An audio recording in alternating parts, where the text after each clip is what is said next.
Mood off ਕਰਨੇ ਵਾਲਾ ਮਹਿਮਾਨ ਆਖਰਕਾਰ ਫੜਿਆ ਗਿਆ। ਰਾਤਾਂ ਦੇ ਵਿੱਚ ਆ ਕੇ ਤੇ ਨੀਂਦ ਖਰਾਬ ਕਰਦਾ ਸੀ। ਅੱਜ ਆਇਆ ਨਾ ਜਾਲ ਦੇ ਵਿੱਚ। ਪੂਰਾ ਘਰ, ਪੂਰਾ ਕਮਰਾ ਇਹਨੇ ਸਿਰ 'ਤੇ ਚੁੱਕਿਆ ਹੋਇਆ ਸੀ। ਆਖਰਕਾਰ ਕਾਨੂੰਨ ਦੇ ਸ਼ਿਕੰਜੇ 'ਚ ਆ ਗਿਆ। ਕਾਨੂੰਨ ਦਾ ਸ਼ਿਕੰਜੇ 'ਚ ਆਇਆ ਬੰਦਾ ਫਿਰ ਛੁੱਟਦਾ ਤੇ ਨਹੀਂ ਨਾ। ਲੱਗ ਪਤੇ ਜਾਂਦੇ ਨੇ।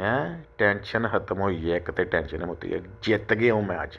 ਅੱਛਾ ਜੀ, ਵੇਖ ਰਹੇ ਹੋ ਇਹ ਚੂਈ ਸਾਬਾ ਫੜਕਤੀ ਹੈ। ਇਹਨੇ ਤੰਗ ਕੀਤਾ ਹੋਏ ਕੱਲ੍ਹ ਰਾਤ ਦਾ ਮੈਨੂੰ। ਮੈਂ ਦੁਕਾਨ 'ਤੇ ਜਾ ਕੇ ਤੇ ਇਹਦੇ ਵਾਸਤੇ ਜਿਹੜਾ ਨਾ ਸਪੈਸ਼ਲ ਲੈ ਕੇ ਆਇਆ ਵਾਂ। ਇਹ ਮੇਰੇ ਬਿਸਕਿਟਾਂ ਦੇ ਨਾਲ ਆ ਕੇ ਪੰਗੇ ਲੈ ਰਹੀ ਸੀ। 5 ਰਿਆਲ ਦਾ ਲਿਆਂਦਾ ਤੇ ਹੁਣ ਫਸੀ ਪਈ ਤੂੰ, ਹੁਣ ਜਿਹੜੇ ਰੋਂਦੀ ਹੈ ਪਈ। ਜਦੋਂ ਕਿਸੇ ਨੂੰ ਤੰਗ ਕਰੋਗੇ ਨਾ ਤੇ ਇਹੀ ਹਾਲ ਹੋਣਾ ਜਿਹੜਾ ਚੂਈ ਦਾ ਮੈਂ ਕੀਤਾ ਤੇ ਨਾ ਤੰਗ ਕਰਿਆ ਕਰੋ ਕਿਸੇ ਨੂੰ। ਇਹਨੂੰ ਵੀ ਪਤਾ ਹੋਣਾ ਚਾਹੀਦਾ ਵੀ ਕਿਉਂ ਕਿ ਸ਼ਰੀਫ ਇਨਸਾਨ ਨੂੰ ਤੰਗ ਕਰਨ ਡਈ ਆ। ਇਹਨੇ ਮੈਨੂੰ ਤੰਗ ਕੀਤਾ ਨਾ, ਹੁਣ ਵੇਖੋ ਹੁਣ ਦਾ ਪੇ ਤਰਲੇ ਪਾਉਣ ਡਈ। ਠੀਕ ਹੈ, ਸਹੀ।